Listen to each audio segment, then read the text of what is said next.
Evening, everyone. Welcome to the Man United Agenda. Yes, we're back. Obviously, it's 9 o'clock these days due to the World Cup. And I'm joined by the two Ps. That's Paddy and Pat. And we're talking about a pre-season game. Well, not pre-season game, a friendly game against Cadiz, where we're down doing our warm weather training camp at the moment. So tune in and let us know what you think.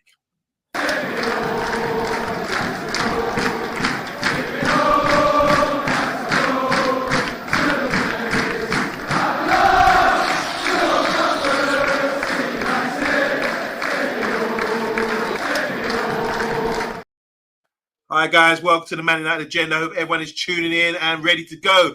We just finished. Thankfully, there's no extra time with the Portugal game. They got, they battered 6-1 finally, was it? 6-1 in the end. Who watched the game? What do you guys think? Because Ronaldo didn't start today, did he, guys? Cristiano Ronaldo making headlines about captain's armbands again. Where have we heard that story before? Huh? I mean, well, he didn't start, and they had a bit of a cutting edge today. I think the guy replacing got a hat trick, didn't he, Paddy? Did you see the game? No, I didn't see the game, unfortunately. Okay. Yes, the young guy who replaced him got a hat trick today, and obviously Rafael Leao came on last minute and scored straight away. And Ronaldo's still struggling for goals. I think Ten Hag's looking good in this situation, don't you reckon, guys? Because the Portuguese manager, under pressure from locals back home, there's 70% of fans have voted that Ronaldo should have started today. And lo and behold, they've win 6-1. It was a massive result against Switzerland, who ain't no mugs. Right. Good.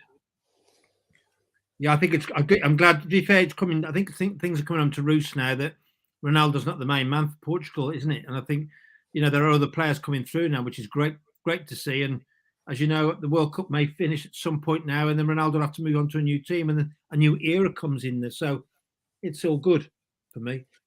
I mean, there's rumours. There's rumours about Ronaldo finally getting a move, going to one of these Arab state countries. Yeah. I'm not so sure about that, but I've heard a few comments today talk about he's a narcissist. He does. It's all about himself, and he doesn't want everyone to do well. And when this guy, I did see him when the guy scored the second goal. I think he ran over, or was it Pepe? He ran over and jumped in the celebrations, that kind of thing. But I do think he is a bad egg now. And watching him and seeing Portugal drop in and get results, and seeing our manager alone drop the guy and get results as well. And that speaks volumes, because it's really a lot of pressure, isn't it, when you're under it and you're around this guy. He's a bit of an intimidator, sort of like a bully. And to be able to drop him, and then after that treatment as well, everyone knows what he did with Piers Morgan. So it takes a lot of balls from this Portuguese manager to do the job. So fair play to them. There are a lot of players. We showcased a lot of other Portuguese players today, midfielders from Sporting and everyone else. And they play more of a team, a bit like Man United. Don't you reckon, guys? Yeah, without a shadow of a doubt. And look, relationships never end well. And all we have to do is look back at all of our superstars who have been at our club long term and left towards the twilight of their career. Ruud van Nistelrooy, first one springs to mind. Roy Keane. Now, regardless of the circumstances leaving Jaap Stam, it never ended well. These were all players at the club, getting on, but we're still in the superstar league. And look what happened. And it's not a shock to me that this is happening with Cristiano Ronaldo. This man is like he's like the epiphany of football, going onto the pitch, scoring goals, doing what everybody wants to do in their life. Everybody wants to be a Ronaldo. Everybody wants to be a Messi. And now all of a sudden he still has that mentality, but he just doesn't have the body to do it anymore. It just doesn't work for him like it used to. And it's obviously frustrating for him, but it's no excuse for coming off and disrespecting your club manager and international manager. It's no excuse whatsoever. Well, it just shows this is a team game. If it's not individual sport. If it was boxing and he's on there on his own, he would have to represent. But clearly, I don't know what you think about this, Paddy. So now the way things are looking, because you were talking about before the show that you're liking the World Cup. You're interested in the England-France game this weekend. And so the way the draw is set out, Morocco had a fantastic win on penalties today. Some lame penalties, by the way, in the shootouts. And they're going to go through and play Portugal and in the one quarter. And the winners of that play the winners of France against England. Give us a little summary of what you think of this sort of side of the draw so far. Mad World Cup. You don't know who's going to win. And I was talking to some friends this evening at the gym, and I said, do you know what? I didn't want to say it, to be fair, but England are going to go on and win the World Cup now, because I don't want to say, I just don't know. You know, I know. I mean, look, I'm a big Mbappe fan, so I'm hoping the Gazelle will do the business for France, but just don't know. But Morocco, everyone's shocked, to be fair, and Spain couldn't put them to bed, could they? So Portugal now won. I don't know what to think about it. I'm shocked about all the results in this World Cup. I really am. And England have done well. Don't get me wrong, they've played very well. They haven't played anyone really yet properly, and they will do on Saturday. That'll be a test. Yeah. But I'm looking forward to that. I like the tests where you get a great team like France or Portugal or Brazil, for example. You come up against that's a game, and not your Senegals, bless them, no disrespect to them, or the other games. You know, that's what gets mine. I want to see a game of football. I love the underdog stories for the likes of the Morocco. There's always one hard, and I was hoping the Aussies would go a little bit further as well, because they're another hard working team. But you can't keep going. Like Japan got knocked out as well. Yeah. Even watching Korea last night, Korea came out best attitude, wanted to work hard. Brazil was just too much for them. Annihilate. They were just too much for them, and they tried. They got a goal back. There were some great saves, good blocks. Just for too much for them, and that's all it is. And I look at England. England look dangerous going up top. They just don't look as good defensively as they do going up, and that's their weakness. It's not a diss towards the English team. I think Argentina probably will have the same problem when they come up against a better team. They have it all going forward, but they keep playing Romero and they keep playing Otamendi as the two centre halves and bringing Martinez on in the second half. And I'm looking at them going, what are you doing, lads? Is there a reason why you're dropping Martinez? Your defence is probably weak enough as it is the way you're acting. You're playing a probably 40-year-old centre-half and not the Mendy who got dropped out of Man City, what was it, 3 to 4 years ago? Possibly even more if I think it was 3 to 4 years ago. So Brazil look the real deal. Okay. Yeah. Before we go to the comments here, GMS Global Mapping Surveys, they assist architects, property developers, and construction companies all over the country, offer a wide range of services such as setting out topographical surveys, 3D laser scanning, and monitoring. Check out the link in the descriptions, guys. That's our sponsor, GMS. Brush, how are you doing, man? Brush, I've been communicating with you. You added me to the group. Lovely to be part of that community. Brush is a top man. I really respect you, Brush. Loves his popcorn. Yeah, good lad. As well. But honestly, genuine, good footballing guy and a good lad as well. So enough respect from me to you, Brush, and from Man United Agenda. Mark Edmund, another respectful guy. Enough respect to you. You deliver, you're getting such good feedback this end. You might not hear it. It takes a while to get to Australia, but you're doing well. Thanks for coming on the Man United Agenda. We like you. Zoe Media House, how are you doing? You're regular now these days. She's saying, hi, guys. How you doing? Big up, Zoe Media House. And don't forget to go and subscribe to her YouTube channel. Paul Tierney, how you doing, bro? He says Gonzalo Ramos, Benfica hat-trick. Price probably tripled by now. There you go. That's how it works, isn't it? Want to say hi to Emma as well. So we needed a striker out here. That Ramos looks pretty good. You see how it operates around here. Big up, Emma. Mark Edmonds also saying we've been linked to Ramos recently already, though. Rumour has it, Omundi, Ramos has been in Manchester looking for houses. Stumpy Candletop, how you doing? He says he's an honorary Moroccan today. He's had a good day. I just want to say one thing I've enjoyed about this World Cup is the fans and seeing the Moroccan fans go off. You can see the close-ups. You see one side, the tears of Spanish fans. I saw a clip of two little boys weeping their hearts out, and then the other end, you see, all of this Moroccans going mad. That's football. That's football. It's unsure. It's always unsure. You just don't know what. You just don't know until the fat lady sings, do you? You just don't know. It's good to see. This is African nations never got beyond the quarterfinals. And it's going to be tough against Portugal. But yeah, big up to Morocco. Zoe saying the Ramos player reminded me of a young RVP. That's Robin Van Persie. Different sort of player for me. Emma saying, that was a good game, but nerve-wracking. Mark Edmonds saying, Morocco looked great, but Portugal will be too good. Yeah, that's what I was thinking. Paul Turney saying, Ronaldo caused the leak in the roof at the old Trafford's man's washed. Yeah, he's finished. That basically means. Sorry for the language, but Ronaldo, it's just a crime. BITCH, says Zoe. And everyone's agreeing with her. And bad luck to Denmark. Yeah, that's as Mark Edmund. He's polite. He said the Aussies beat Denmark, didn't they? Or was it? Yeah, the Aussies beat Denmark the other day. And we know Emma is from Denmark as well. Martinez and Rashford are killing it, but these managers are too thick to see it, says Mark Edmund. Yes, there's a lot of truth. And hi, guys, says Vincent Bullock. All you guys who are bigged up there, make sure you press the like button. Got any questions, fire away in the comments. Today, guys, we're talking about our warm weather not preseason, I keep saying preseason, warm weather tour, mid-season tour. A lot of German clubs, because they break up over Christmas, they go on warm weather training camps, that kind of thing. This could be a difference maker for us. What do you think about taking the opportunity here? Hi, Dave Allen, how you doing? What do you think, guys, about taking the opportunity, Ten Hag, to get the guys going away for the World Cup and taking them somewhere like Cadiz, south coast of Spain, and giving them some good hardcore training? That's a positive, right?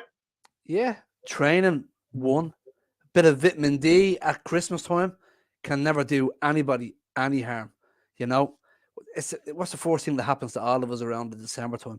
We all pick up little colds and all that kind of thing. We have all of our players going abroad. Doing a bit of training never does any harm. Bit of vitamin D, bit of relaxation, bit of jumping into the pool. It's good for the body, mind, and soul, isn't it? So this is all positive for me. And if I get to see some of the youngsters running out, it's going to make me weekday and weekend.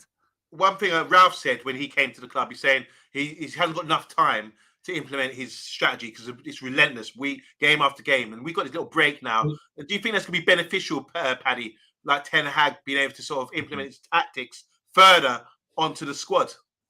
Yeah, I think the momentum is still on there, isn't it? And again, we talk about the youngsters, as Pat just said.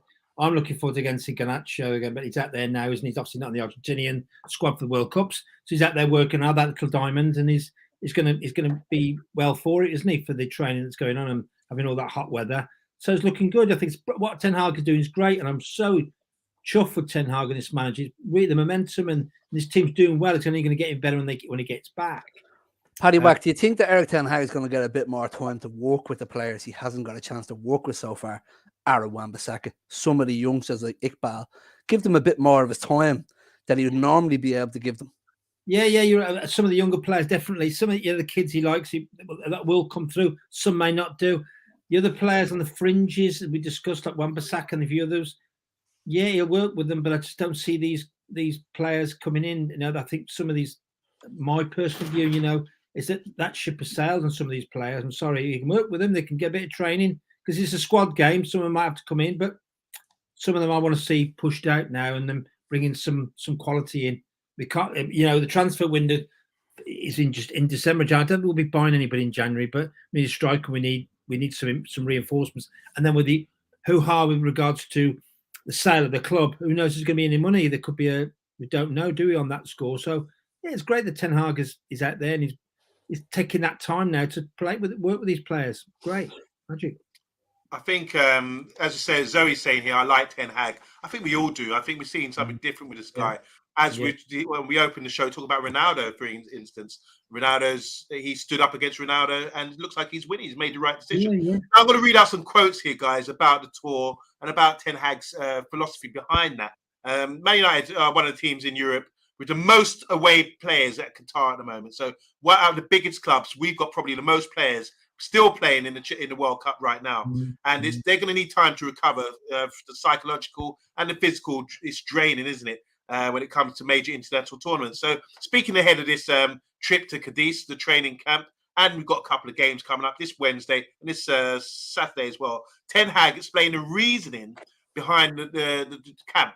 So basically saying it's the normal objectives for every training camp, but certainly to get back into the rhythm of the game. He was quoted as saying, he said, so first, fitness levels, and then second, the way of playing. Two things we just talked about with Pat and Paddy. But we're here as a mixed team, so we have several objectives. What would they be? He says, well, we have a lot of young players with us, as well as we have support. We have to support us. Sorry, we have a lot of young players to come and support us, but they can show us what they have to offer. So it's an opportunity for them, what their capabilities are, and what is their potential. Is as you can use them is to see if they have a future. He said, I think it's a great opportunity for them, referring to the young players. Normally, we don't have this break, and now we have this break. Many players are on the World Cup, so there are positions available, and the young players can get these positions. So he's really optimistic and giving them an opportunity here to sort of really shine. They can show for themselves that they can challenge players who play in the Premier League. So that's fantastic for them. So let's just go through this now. So obviously we're on a training camp. They've been training for a couple of weeks now, but he's talking about young players here. I know, Pat, you're a big fan of like a couple of young players. We know Garnacho, he's already established himself.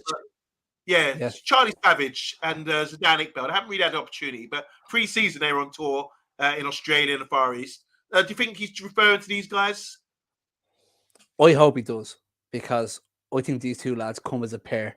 Are they going to start together? Clearly not, because of their age. But when they play together, like, I think they just work like two peas in the pod. Zidane comes across as a little bit of a flair player, but Charlie's the hard worker that works with him. But I think they complement each other so much. So playing against the likes of Cadiz would be the better game to play instead of, is it Besiktas we're playing next after that on Saturday? I think I'm playing Betis. Oh, sorry, Betis. Betis, yeah. Yeah, my mistake. So we're going to play from a team that's second from bottom to sixth from the top. So I think the first game, in my eyes, would be the ideal game for the likes of Zidane and Iqbal. And then you bring the more senior player in, like Scott McTominay, for the second one. So what do you think he's going to be looking for? What do you think the manager looks for in these players to really sort of step up? Obviously, they're training with them. And I know Kobe is there as well, the youngster. He's on tour with them and he's getting a few rave reviews. But what do you think the manager is specifically looking for in these games? Because he's saying he's comparing them to players that are playing in the Premiership, and this is an opportunity for them to shine. So what do you reckon he expects from them, Paddy?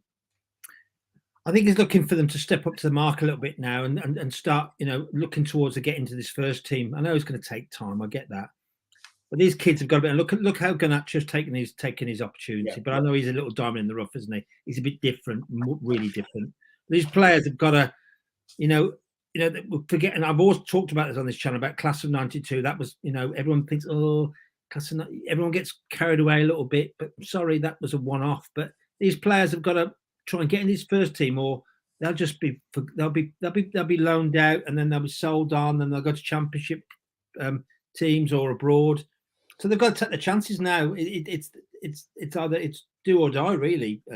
Monday, I do think it's first of all, you've got to have the talent and then application. I think this is something that's really, you have to be professional, because look, one thing where we can really have a contrast here, we're talking about you got opportunity now. The manager said that in public. And then you have to apply yourself. You have to be professional. You have to have the good mentors as well. And you have to really represent and follow what the manager wants you to do. Otherwise, you could end up like someone who's not on tour, but is actually in Holland at the moment. And that's our very own Jadon Sancho. Yeah. And these are the factors. These are the things that if you're not ticking those boxes, which obviously is not a physical thing, maybe it's a mental thing, something's gone wrong. But he's saying Sancho's gone away at the moment. He will come back and join the squad after after the tour, the thing. So what do you think is going on with Sancho here? I mentioned about application and that kind of thing. Why is he in Holland? What is he there to do? What I mean, we can only speculate, obviously, but come on, guys, let's brainstorm here. Can I just talk about the two lads for one moment before, and it's gonna kind of tie into Sancho as well, right? So Erik ten Hag is a manager. It doesn't matter whether you're a football manager or you're a manager of any division or any career in your life. You need to have somebody who has maturity, and maturity is something, unfortunately, some people were born with. The maturity element of it is they just get it, they understand it. And when Erik ten Hag gives an instruction, some young lads know what he's saying before he even says it. So when it comes to going onto the pitch, Erik ten Hag might give them 10 instructions, and they'll come off that pitch and they might have followed. If a young lad follows 8 of them in his first half a season, he'd be saying to himself, this boy's got it. I've got to give him a little bit more instruction, nurture him along, and he's going to go forward.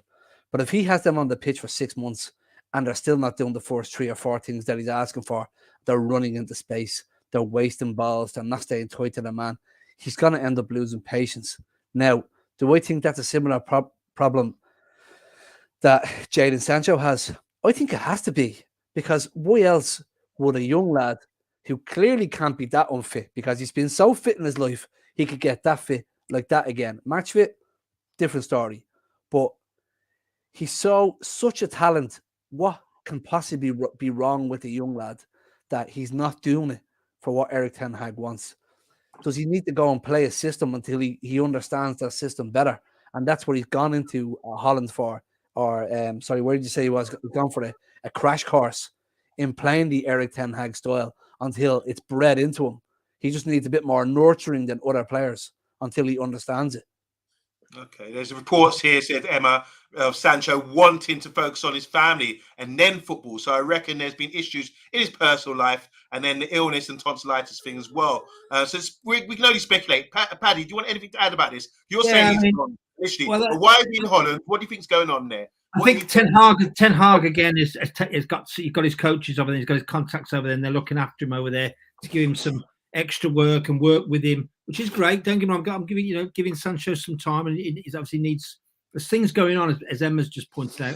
There's some issues going on there, but how long's that been going on for? Because Sancho hasn't really since he's turned up from Dortmund done it at all. Absolutely not one iota at all. He's scored the odd goal, but he hasn't set the world on fire, has he?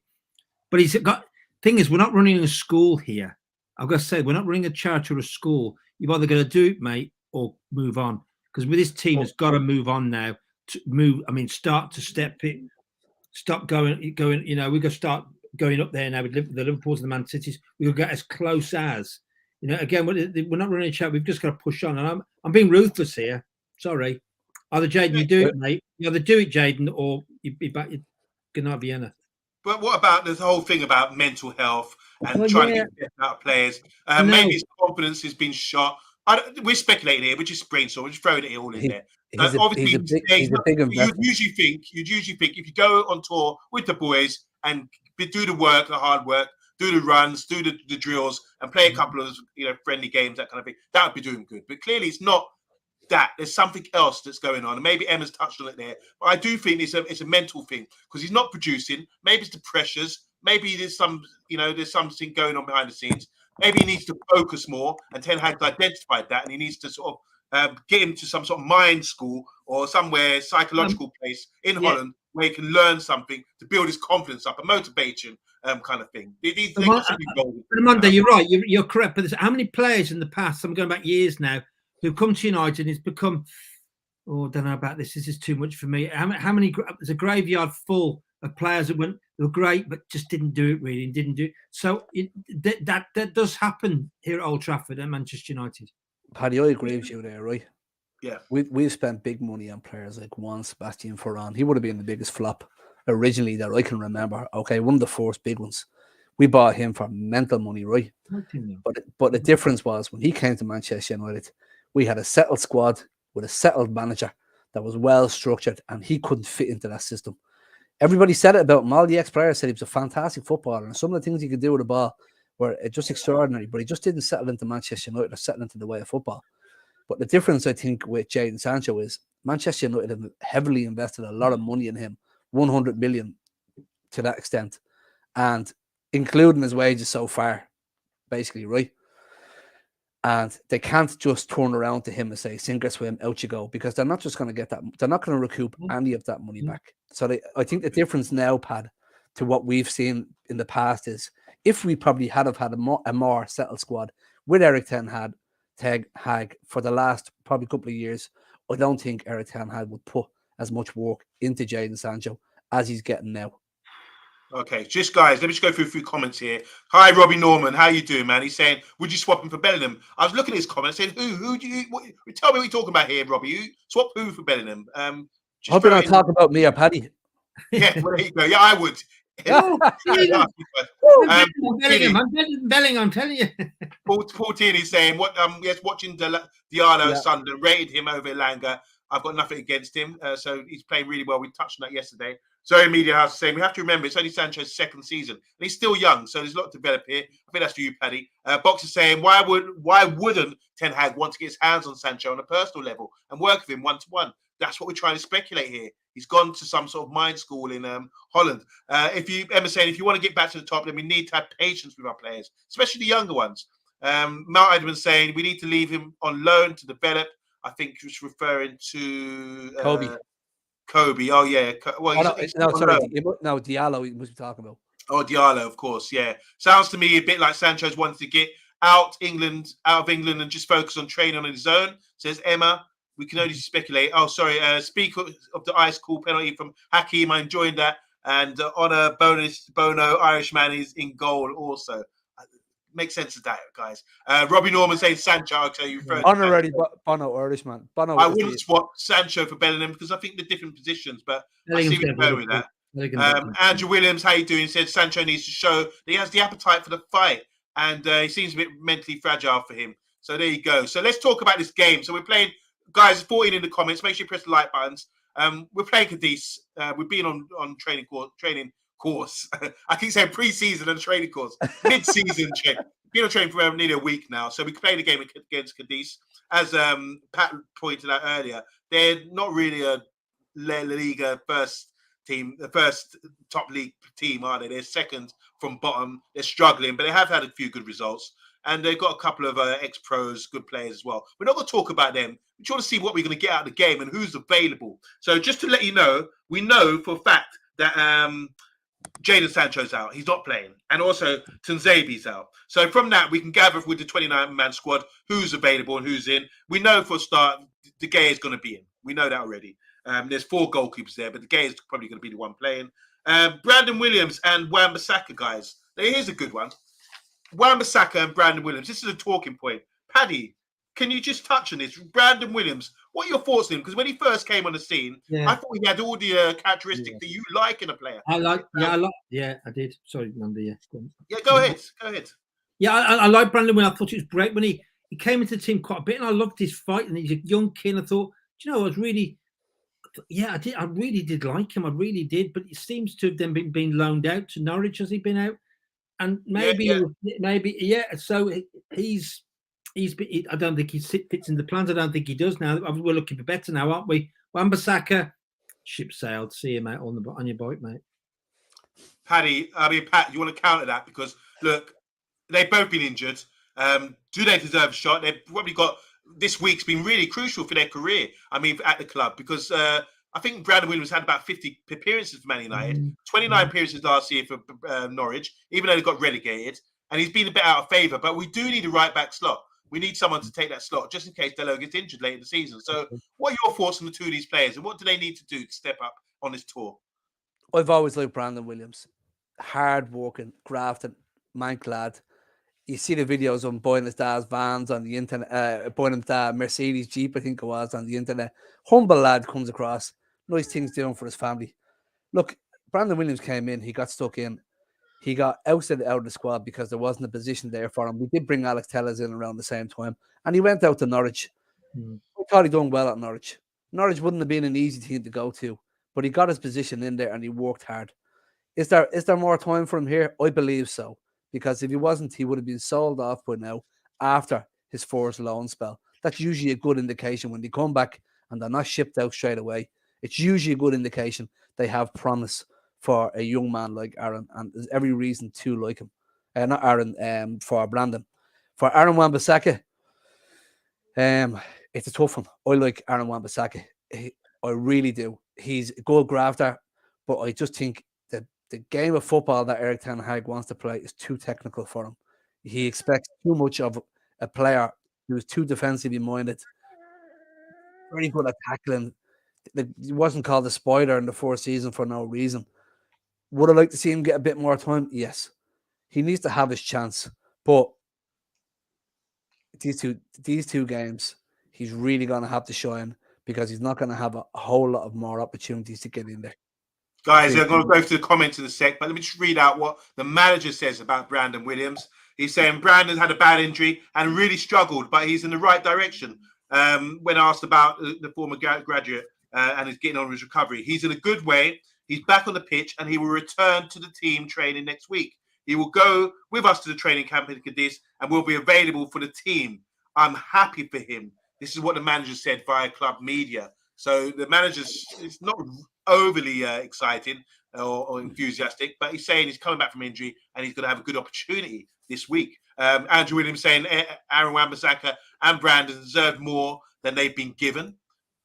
He's also saying they're not great, but for them to play Lindelof ahead of Wan-Bissaka is madness because there's a period where Lindelof played right back instead of Wan-Bissaka. I don't know if Wan-Bissaka was injured or not. Box thinks that Wan-Bissaka might be leaving. Hold on to that, guys. What do you think? Zoe's saying Brandon Williams' problem is Luke Shaw, where he commands that position, and the club will never sell. And obviously, we had Telles come in last season as well. but he's right-footed. I think right back should be his best position. Brownie can play right back though. Oh, Andrew's backing that up. Boxer saying he got third place in the voting last season with the fans at Norwich. Emma's saying I think it's a combination of everything. New league, maybe getting back with old company. We were shite and he lost a family member. Talking about Sancho, but he's working on getting himself better, and that's a good thing. Luke Shaw's overrated, says Andrew.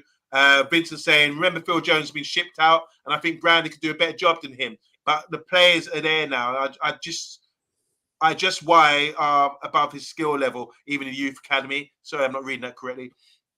I think it's a natural ability plus technique better than most of our attackers. Talking about Sancho, I imagine. Meanwhile, Dalot is smashing the World Cup. He certainly is. Becoming a big player, isn't he, for the club and Portugal. I wish Aaron Wan-Bissaka would go elsewhere to play, improve his and enjoy his football. Stumpy saying, historical fact, guys, in the 1500s, the Earl of Essex took 8 galleons and invaded Cadiz on behalf of the Queen Elizabeth the first. So that would have been late 60s, late 1500s. So we have previous with these people. Okay. Actually, it was 1598. 1598 it was. Yeah, that's right. Because who was it? It was after she was the mum of company. No, she's the daughter of Anne Boleyn. Yeah, no, but she's the mum of Queen Elizabeth I. Is the mum of her children on Monday. King. God, it will come to me in a second. No, she never had children. Queen Elizabeth the first one. Mary Queen of Scots was King James first. Yeah, King James came after her, didn't he? Straight after. So that was a crucial period in British history. And thanks for the update. She died in 1603. Here we go. It was James I. There we go. Yeah. Thank you, guys. So just going here, Youth Academy. Where else is there 10 better players than Brandon? And a lot of them should be playing in the friendly tomorrow. So it's really interesting here. All right, let's go. So we talk about the fullbacks, issues there. Hopefully we see Brandon starting with Wan-Bissaka. Ahead of them, we got like midfield. We got Scott McTominay. He's the senior player there. And we've got Donny van der Beek. He's senior as well. So with him and maybe incorporating a couple of youngsters like Kobe. We've got Savage as well. And Zidane. We've got a few good players in midfield. What do you think the midfield is going to be? Midfield 3, guys. Well, if we were going to incorporate a 4-2-3-1, you would have thought it'd be... Well, I would prefer to see Zidane Iqbal and Charlie Savage, but I'd say he's probably going to play Zidane Iqbal and Scott McTominay. I'd say on the left would be Shola Shoretire and on the right, Elanga, and then Donny as the 10. And that's how I could only really imagine our midfield, unless he's going to bring in Garnacho over Shola. Okay. We got, like I say, I like Kobe. I like Zidane Iqbal. I like Savage. Hopefully in this game, as he says, because Betis are a tougher proposition, hopefully they can get a good run out. That'd be sure. Stumpy's just reminded me that she was the mum of nobody. I got that wrong. And yeah, so what do you think, Paddy, about the midfield and the strikers? Because Garnacho, Elanga, Martial up front. And who would you put in midfield? You got Dalot. I wouldn't have Martial, that's all. You know my views on Martial. I think that's enough. I would. Would you play Charlie McNeil, Pat? Would you? I would. Do you know? Give these kids around. You know, of course, I would. This is friendly, isn't it? This is a friendly, but you know what? Charlie over here. Yeah, Garnacho. I want to see more of Garnacho. I think he needs more playing time. I'm really excited by this kid. I really am. The diamond in the rough here. The next Messi is as what's name calls him. Is it Brush called him the next Messi? I thought, oh, so I'm going with that. Martial is actually fit. So I do imagine. Yeah, how long though? How long on Monday? Maybe one game. He's made of glass. So I don't know. It's friendly. Pat said, give Charlie Savage a run. Iqbal. They'll do a good job. Be like a pre-season game again. Back to pre-season again, aren't we? So how many of you guys in the comments would be able to watch the game? Because it's on MUTV. I think it's 7 o'clock kickoff tomorrow. And then obviously we're playing again on Saturday, the same day as England against France as well. So hopefully you guys in the comments will be able to watch it. Have you guys got access to MUFC TV, whatever it's called? MUFC TV, we're going to call it. MUTV, yeah. Have you guys got access? Are you going to be able to watch the game, you two? We will indeed, yeah. I'm going to be best Yeah, to watch it. So I'm we'll sure. 5 Just, o'clock we're and gonna 5 wind o'clock up. on Saturday is a good one. We're going to wind up very soon, but just a few random stuff we're going to talk about here. So obviously, Zoe's saying it will be shown on MUTV, not MUFC TV, at 7 p.m. tomorrow. Thank you very much for that. Boxer saying Plestri has played at the World Cup and got 0 minutes at Man United. So there you go. Emma's saying on the videos posted, it looks like Martial is getting some individual training. That's good. Maybe just wrap him up in cotton wool. Here's one. Paul Tierney saying, what do you make of Roy Keane's comments on Brazil celebrating goals? Enjoy him as a pundit. Strictly manager, rant with him now. So what did he say? Does anyone know what he said? He was given out about the Brazil players. Yeah. Over elaborating on their celebrations for their goals on Monday. And they were doing a little dance and a jig, and Mr. Keane didn't approve of it. Good on him. It's right. It was sort of dissing South Korea because they'd already smashed them up now. I think they were. I don't think it's down to the dancing. I just think it's our respect with Roy. Yeah. That's the problem. So Brazil, like in my eyes, Roy Keane would be saying to himself, okay, so we're playing Korea. If we beat these tonight, let's just show them a bit of respect and we will see out the game and that'll be it. Where these boys were beating Korea like they were playing France in the final and dancing on the sideline, doing the little baby shake, doing the cha-cha-cha-cha, doing the whole lot. Wasn't Roy Keane in the same side with Lee Sharp doing the Elvis thing with the flag? He was not doing the Sharpie shuffle with Ryan Giggs. Yeah. So what's Roy Keane's celebration? What did he do when he celebrated a goal? What would he do? It's worse than Alan Shearer for putting one arm up in the air and running over. And running away. And he wasn't one of these big showmen, was he? Not like. Can I just give you guys a quote from Roy Keane? Because just talking about Casemiro, he was spoke quoted on TV saying, "I think he's a brilliant player. You have to give him credit." This is referring to the game yesterday with Brazil. He turns up every week. You know what you're going to get, which is a huge compliment to a player. He turns up every week. He's 6 foot. He's won big prizes. Gone to United. Settled in well. Labelled a couple of years ago. Unfairly that he's a sitting midfielder. He's far from that. He links up play, already got a goal in the World Cup. He's brilliant, but he turns up and has a great attitude. So that's something positive about a Man United player that we're hearing from the wise old warhorse in Roy Keane, who doesn't celebrate goals. Love him to bits. Vincent saying here, you mean Elvis celebration, and Roy Keane was in that squad with the shop of 8-1 with 8-1. I can't read that properly, but yeah, it was the Elvis celebration, wasn't it? It's fun and games. I mean, you've got to enjoy your football, surely. If you score a worldie, what did he do when he scored against Juve? Did he just get out because we were down at the time? He got the ball. He ran back. He looked back. He looked back to watch the ball go in the net, and then he went back and picked it up and ran up the pitch. All right, so here we go. Mark, you're throwing your 2 cents in. He's saying it wasn't respectful. What do you think, guys? Be honest now. It's a big stage, World Cup, celebrations as a team. A celebration can be warranted, but not jumping around and dancing on the pitch with the manager as well. Like they're only short doing the full Macarena sequence with the manager on the side. Yeah. You know? Yeah. So they went a little bit over the top. That's all. And I'm sure that's probably what Roy was saying. But like everything else, when you're a pundit, it gets blown over all proportions. Tongue in cheek. He wasn't too bad, was it? Well, we know because Roy Keane's from that old school mindset. So if someone's doing tricks or something, that's like a disrespect, and he would go out there and clatter you for something like that, wouldn't they? So I can't imagine. Luckily, he's not playing today. And let's say hello to your little cat as well. What's your cat's name again? Oh, Jack. Yeah, Jack. Yeah. Everyone say hello to Jack. Oh, Jack. Emma's saying here, if you can do a group hug after goal, then you can also do a group dance after goal. It's the same thing. Box is saying, I prefer the Ketspire celebration, kicking the boards up in Newcastle. Casemiro, Leandro, Garnacho, Ericsson United have come in a really enjoyable match. Roy Keane time ended poorly at United. However, I loved him as a warrior, says Paul Tierney as well. A couple more here before we sign out. Vincent says, you should never respect the enemy on the pitch. No respect. You don't go to war and then halfway through stop the war because you want the other side to have a couple of hamburgers. And Keane, probably the guy to would be dragged off kicking and screaming on the dance floor at the wedding. Yeah. And Zoe Media House saying, love the player, Roy Keane, dislike the pundit. He does divide opinion, doesn't he? But yeah, definitely as a player, he was one of the best. I'm sure we'd all agree on that. Last word. So we're playing Cadiz. Do you want to do a score prediction? I mean, we don't even know who's playing, but we've got a rough idea. We tried to work it out this show. what are you looking forward to, mainly? I'll go first. I think Cadiz game, warm weather training camp. The guys will be sharp. I just want to see some youngsters come on. That'd be Kobe. I'd love to see Kobe get some minutes, and I love to see Zidane and Savage as well. And also retribution, like we said about the right back, Wan-Bissaka and Brandon Williams.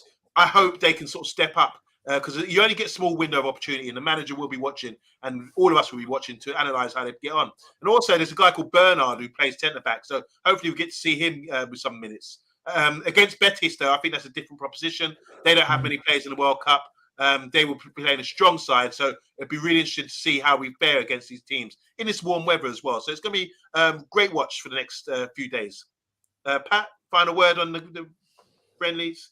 It's all about experience and seizing the moment, but I want them to have manners put on them as well. So I'd like to see both games end 2-2, where they get the joy of goals, but if goals go in against them, they're shown that they have to do everything the manager tells them. So if they switch off for 1 minute and a goal goes in, they'll know the repercussions of it. But they'll get away with this one because it's the friendly. But if this was in the real Premier, different story. Paddy, does the result matter? What do you want to see from these? Nah, the results matter. It's friendly, and everyone's going to get a run out. But some of these players, I'm just thinking about it because the Burnley game's coming up after the World Cup, and we've got Forest on the 27th. I'll be there. And that's going to be a game where some of these kids might have to play in that game. We might have to give the other lads a rest after the World Cup. So it's imperative some of these players maybe that's has a good game and maybe gives, you know, and gets the manager going and say, look, let me play. So, you know, it's going to be a good run out for everybody.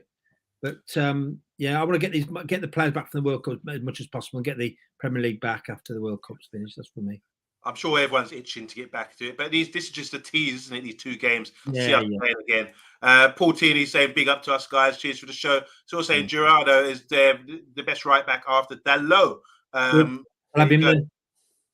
Yeah, so big up to Zoe, big up to Andrew Williams, Vincent, Box, Paul Tini.